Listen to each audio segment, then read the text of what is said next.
భారతదేశంలోని 29 రాష్ట్రాలలో సముద్రపు ఒడ్డు లేని ఏకైక రాష్ట్రం తెలంగాణ రాష్ట్రం.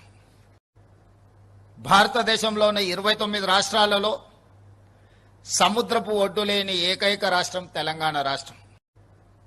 భారతదేశంలోని 29 రాష్ట్రాలలో సముద్రపు ఒడ్డు లేని ఏకైక రాష్ట్రం తెలంగాణ రాష్ట్రం.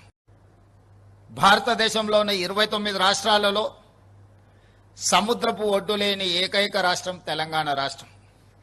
భారతదేశంలోని 29 రాష్ట్రాలలో సముద్రపు ఒడ్డు లేని ఏకైక రాష్ట్రం తెలంగాణ రాష్ట్రం. భారతదేశంలోని 29 రాష్ట్రాలలో సముద్రపు ఒడ్డు లేని ఏకైక రాష్ట్రం తెలంగాణ రాష్ట్రం. భారతదేశంలోని 29 రాష్ట్రాలలో సముద్రపు ఒడ్డు లేని ఏకైక రాష్ట్రం తెలంగాణ రాష్ట్రం. భారతదేశంలోని 29 రాష్ట్రాలలో సముద్రపు ఒడ్డు లేని ఏకైక రాష్ట్రం తెలంగాణ రాష్ట్రం. భారతదేశంలోని 29 రాష్ట్రాలలో సముద్రపు ఒడ్డు లేని ఏకైక రాష్ట్రం తెలంగాణ రాష్ట్రం. భారతదేశంలోని 29 రాష్ట్రాలలో సముద్రపు ఒడ్డు లేని ఏకైక రాష్ట్రం తెలంగాణ రాష్ట్రం.